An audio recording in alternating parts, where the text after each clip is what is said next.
हामी यो भिडियोमा एब्स्ट्र्याक्ट क्लासको बारेमा हेर्न गइरहेको छौँ। एबिएसटिआरएससिटी एब्स्ट्र्याक्ट क्लासको बारेमा।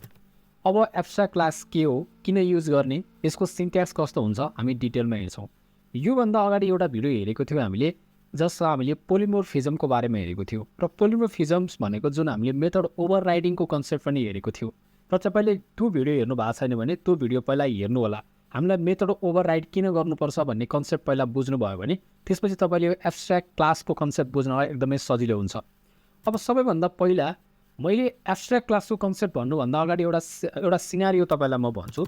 मैले सपोज गर्नुहोस् एउटा स्कुल म्यानेजमेन्ट एउटा सफ्टवेयर बनाउँदैछु होइन, स्कुल म्यानेजमेन्ट सफ्टवेयर बनाउँदैछु रे, एउटा मेरो यो सफ्टवेयर भयो। अब यो कुनै पनि सफ्टवेयर बनाउँदाखेरि त्यो सफ्टवेयरभित्र हाम्रो डिफ्रेन्ट मोड्युलहरू हुन्छ। जस्तै कुनै एउटा इक्जाम्पलको लागि स्कुल म्यानेजमेन्ट सफ्टवेयरभित्र तपाईँले के मोड्युल हुनसक्छ भन्दाखेरि त्यहाँ आफैमा एउटा स्टुडेन्ट, टिचर, डिपार्टमेन्ट होइन, त्यसै गरी फी म्यानेजमेन्ट एउटा मोड्युल बनाउन सकिन्छ होइन, एटेन्डेन्स म्यानेजमेन्ट अर्को मोड्युल बनाउन सकिन्छ होइन। भनिसकेपछि डिफ्रेन्ट मोड्युलहरू हुन्छन् एउटा सफ्टवेयरभित्र। तर इमेजिन गर्नुहोस् केही त्यस्ता मोड्युलहरू हुन्छन्, ती मोड्युलहरूलाई चाहिँ हामीले जसरी पनि बनाउनै पर्ने हुन्छ। भनिसके पछाडि हामीले क्लास र अब्जेक्टको कन्सेप्ट हेरेको छौँ। भनिसकेपछि हामीले त्यस्ता मोड्युलहरूलाई चाहिँ कलेक्सन गरेर एक ठाउँमा राख्छौँ जसलाई हामीले इम्प्लिमेन्टेसन गर्नुपर्छ है, यी मोड्युलहरूलाई चाहिँ हामीले डिफाइन गर्नुपर्छ है भनेर जसरी राखेको हुन्छौँ त्यसलाई हामी सबैलाई लगेर बेस क्लासमा राख्छौँ। र बेस क्लासमा राखिसकेपछि जति पनि क्लासले त्यसलाई इनहेरिट्स गर्छ अथवा भनौँ जति पनि डिराइभ क्लासहरू छन्, ती डिराइभ क्लासहरूले हामीले बेस क्लासमा यो मोड्युलमा काम गर्नुपर्छ भनेर जुन हामीले मेथडको सिग्नेचर राखेको हुन्छौँ त्यसलाई डिफाइन गर्ने काम चाहिँ डिराइभ क्लासमा हुन्छ। मैले भनेको कुरा तपाईँले बुझ्नु भएन होला, कन्फ्युजन हुनुभयो होला। अब हामी इक्जाम्पल नै हेर्छौँ र तपाईँलाई म क्लियर हुने गरी बुझाउँछु।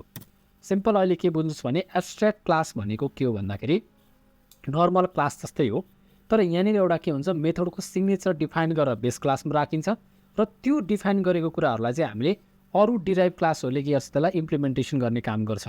जसरी हामीले क्लास बनाउँथ्यौँ, इक्जाम्पल हेर्नु होला, क्लास बनाएँ मैले एउटा क्लास, सपोज अहिलेको लागि मैले स्कुल भन्ने क्लास अथवा मैले कुनै एउटा पर्सन भन्ने क्लास बनाएर सपोज ल जे पनि बनाउँदा भयो, यो नर्मल क्लास बनाएँ र यो पर्सन भन्ने क्लासभित्र मैले अहिले यहाँभित्र केही पनि कुराहरू लेखेको छैन है। अब मैले हेर्नुहोस् है, यो क्लासको अगाडि म के लेखिदिन्छु, एबिएसटिआरएससिटी एब्स्ट्र्याक्ट भन्ने किवर्ड युज गर्छु। अब यसले के मिनिङ राख्छ, यसले के काम गर्छ भन्ने कुरा म भन्दै जान्छु। र यो क्लासभित्र म सिम्पल के गर्छु भने मेथडको सिग्नेचर मात्रै डिफाइन हुने काम हुन्छ यहाँनिर। जस्तै मैले यो पर्सन बनाएँ भने यो पर्सन भइसकेपछि मैले के कुरा डिफाइन गर्नु पऱ्यो भन्दाखेरि एउटा कुनैलाई सपोज गर्नुहोस् पब्लिक वेट, मैले चाहिँ यसको वर्क भनेर डिफाइन गरेर सपोज त्यसले के काम गर्छ भनेर एउटा वर्क चाहिँ मैले डिफाइन गर्नुपर्ने भयो होइन, यसरी मैले डिफाइन गरेँ। अब यसरी डिफाइन गरेर मैले सिडब्ल्यू लिएर कुनै मेसेज लेखेँ भने यो मेरो के हो, नर्मल क्लास भयो, नर्मल मेथड भयो यो चाहिँ। अब यसरी हामीले के गर्छौँ, एब्स्ट्र्याक्ट क्लासभित्र हामीले एब्स्ट्र्याक्ट मेथड बनाउनु पऱ्यो भने पब्लिक, अनि त्यसपछि अब पब्लिक त भनेको त यो एक्सेस मोडिफायरको कुरा भयो। यो भोइडभन्दा अगाडि हामीले एबिएसटिआरएससिटी एब्स्ट्र्याक्ट किवर्ड युज गर्ने र वर्क मात्रै लेख्ने। यसरी यसलाई भन्छौँ हामी मेथडको सिग्नेचर। हामीले यहाँभित्र प्यारामिटर पनि पास गर्न सक्छौँ होइन, प्यारामिटर कुनै यसले भ्यालु लिन्छ भने इन्ट ए यसरी पनि दिन सक्छौँ, तर अहिले मैले प्यारामिटर दिएको छैन। यो भनेको मेरो मेथडको सिग्नेचर हो। र यसको मिनिङ भनेको के हो भन्दा अब यो पर्सन भन्ने क्लासलाई जुन क्लासले इनहेरिट्स गर्छ अथवा जुन क्लासले यसलाई चाहिँ के गर्छ, इनहेरिट्स गरिसके पछाडि यो वर्क भन्ने मेथडलाई के गर्नु पऱ्यो, उसले ओभरराइड गर्नु पऱ्यो, ओभरराइड गर्नुपर्ने। हेर्नुहोस् त, अब यो मेथड भनेको चाहिँ यसलाई चाहिँ ओभरराइड गर्नु पऱ्यो अथवा यो मेथडलाई चाहिँ हामीले के गर्नु पऱ्यो, डिफाइन र इम्प्लिमेन्टेसन दिने काम, बडी दिने काम त्यसले गर्नु पऱ्यो। किनभने हामीले चाहिँ यस्तो गर्न खोज्दैछौँ कि कुनै पर्सन छ र पर्सनभित्र उसले के काम गर्छ भन्ने कुरा चाहिँ हामीले डिफाइन गर्नुपर्छ है भनेर एब्स्ट्र्याक्ट दिएको भयो। सर्टेन मोडलहरू चाहिँ अलरेडी दिएको कुरा भयो, यो मोडल राख्ने भनेर भने जस्तो क्या, सफ्टवेयर बनाउँदाखेरि हामीले यो मोडल राख्ने भनेर डिस्कस गरे जस्तो तरिकाको कुरा भयो। र अर्को एउटा ध्यान दिनुपर्ने कुरा के छ भने मैले यदि मेरो क्लास एब्स्ट्र्याक्ट छैन भने, हेर्नुहोस् त, मैले क्लास भन्नेमा अगाडि मैले एब्स्ट्र्याक्ट हटाएँ भने अब मैले यो मेथडलाई एब्स्ट्र्याक्ट मेथड बनाउन पाउँदिनँ। एब्स्ट्र्याक्ट मेथड बनाउनको लागि के गर्नुपर्छ, मेरो क्लास एब्स्ट्र्याक्ट हुनैपर्छ, एबिएसटिआरएससिटी एब्स्ट्र्याक्ट हुनैपर्छ। तर क्लास एब्स्ट्र्याक्ट छ भने मैले नन एब्स्ट्र्याक्ट मेथड मैले अथवा कन्क्रिट मेथडहरू पनि बनाउन सक्छु। जस्तो नर्मल मेथड मैले पब्लिक भोइड माई फङ्सन भनेर यसरी लेख्न पाउँछु नि होइन, मैले यसरी लेख्न पाउँछु र म आफ्नो तरिकाले इम्प्लिमेन्टेसन गर्न पाउँछु। नर्मल फङ्सन पनि बनाउन सक्छु, तर मेरो यदि मेथड एब्स्ट्र्याक्ट छ भने क्लास एब्स्ट्र्याक्ट हुनैपर्छ। र अर्को इम्पोर्टेन्ट कुरा के पनि बुझ्नुहोस् भने एब्स्ट्र्याक्ट क्लासको हामी इन्स्टेन्सिएसन गर्दैनौँ अथवा भनौँ अब्जेक्ट बनाउँदैनौँ। यो क्लासको मैले अब्जेक्ट बनाउने ट्राई गरेँ भने अब्जेक्ट बनाउन सक्दिनँ है।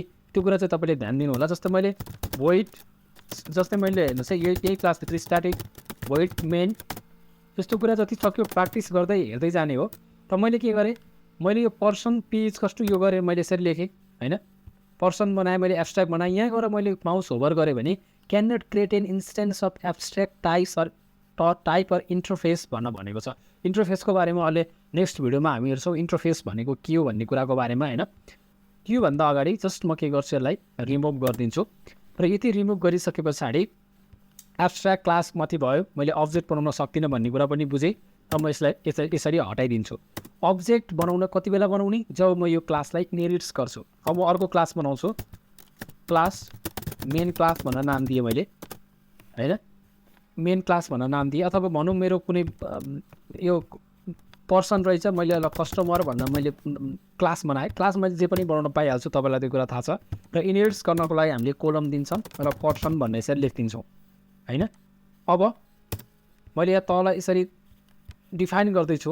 यहाँ कस्टमरमा मैले होभर गरेँ भने customer does not implements inheritance abstract method भनेको छ। अब हेर्नुहोस् त यसले भने के हो भने मैले यहाँभित्र मैले के गरेको मैले टपमा मैले के भनिसकेको छु मेरो वर्क भयो। तल्लो फङ्सनलाई म रिमुभ नै गरिदिन्छु है कन्फ्युजन नहोस् तपाईँलाई। बुझ्ने बेला एकदम सिम्पल कोड लेखेर बुझ्ने ट्राई गर्नुपर्छ। सो मैले यहाँ एब्स्ट्र्याक्ट भन्ने किवर्ड युज गरिरहेको छु होइन। र यो मेरो यो मेथड मैले बनाएको के हो एब्स्ट्र्याक्ट मेथडलाई यहाँ तल इम्प्लिमेन्टेसन गर्नुपर्ने हुन्छ। र त्यो मेथड इम्प्लिमेन्टेसन गर्नको लागि हामीले माथि पब्लिक अनि त्यसपछि अब हामीले के गर्ने ओभरराइड गर्नुपऱ्यो त्यो मेथडलाई ओभरराइड अनि त्यसपछि void अनि वर्क भन्ने बनाएँ। र वर्क भन्ने मेथडभित्र मैले के मेसेज दिने त अथवा हामीले वर्क भन्ने भित्र त मेसेज त हामीले बडीभित्र त जे पनि राख्न पायो अहिले इच्छाअनुसार वर्किङ भनेर लेखेँ मैले सिम्पल होइन। यति लेखिसके पछाडि अब तपाईँको के हुने रहेछ यो क्लासको अब्जेक्ट बनाउन नपाइने रहेछ। तर हामीले के गर्न पाउँछौँ कस्टमर भन्ने क्लासको अब्जेक्ट चाहिँ बनाउन पाउँछौँ। र त्यो बनाउनको लागि हामीले मेन मेथड बनाऊ स्ट्याटिक void